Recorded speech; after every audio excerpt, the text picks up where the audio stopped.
সুপ্রিয় চাকরি প্রার্থীরা, আজকে পেজে আপনাদের জন্য 4টি সরলীকরণের অঙ্ক দিয়েছিলাম।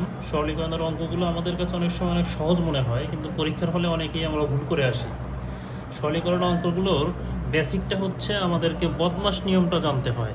বদমাশটা না জানলে আমরা দেখা যায় ভাগের কাজটা আগে করা দরকার, সেটা না করে গুণের কাজটা আগে করে বসি, বা দেখা যায় আমাদের হচ্ছে যোগের কাজটা আগে করা দরকার, সেটা না করে বিয়োগের কাজটা আগে করে বসি, বা ব্র্যাকেটের কাজ আগে করা দরকার, সেটা না করে হয়তো আমরা এর কাজ আগে করে রাখি, যেজন্য আমাদের উত্তর অনেক সময় ভুল হয়ে যায়।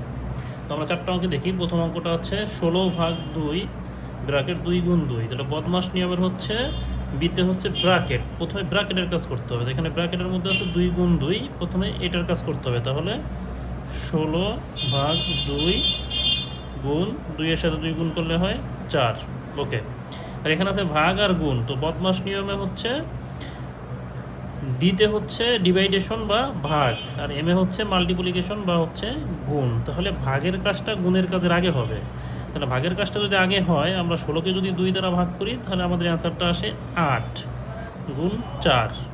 তাহলে এখানে 4 8 32, আমাদের এই অঙ্কটার উত্তর হবে 32। অনেকেই এখানে যেটা করে, ভাগের কাজটা আগে না করে গুণের কাজটা আগে করে, যে জন্য অঙ্কটা অনেক সময় ভুল হয়ে যায়। ওকে, এবার 2 নম্বর অঙ্কটাতে আছে 42/3 × 4 + 3।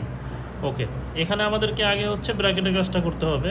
তাহলে 42/3 ব্র্যাকেট হচ্ছে 4 আর 3 7। তো বদমাশ নিয়ম অনুযায়ী আমাদেরকে হচ্ছে গুণের আগে ভাগের কাজ করতে হবে সেম। তাহলে এখানে হবে 3 14 42 গুণ 7। 7 আর 14 গুণ করলে হয় 4 7 28, 7 আর 1 7 একে 7, আর হচ্ছে 2 9 98। তাহলে এই অঙ্কটার উত্তর হবে 98। এবার আমরা 3 নম্বর অঙ্কটা দেখতে পাচ্ছি আছে 99/11 × 3 গুণ 2 + 3। তাহলে এখানেও সেম, আগে হচ্ছে আমাদেরকে ব্র্যাকেটের কাজ করতে হবে। তো ব্র্যাকেটের মধ্যে আছে একটা গুণের কাজ, একটা যোগের কাজ। তো বদমাশ নিয়ম অনুযায়ী আমরা জানি যে যোগের আগে গুণের কাজ করতে হয়। তাহলে যোগের আগে গুণের কাজ করতে হলে আমাদেরকে হচ্ছে আগে হচ্ছে 3 × 2 = 6 + 3।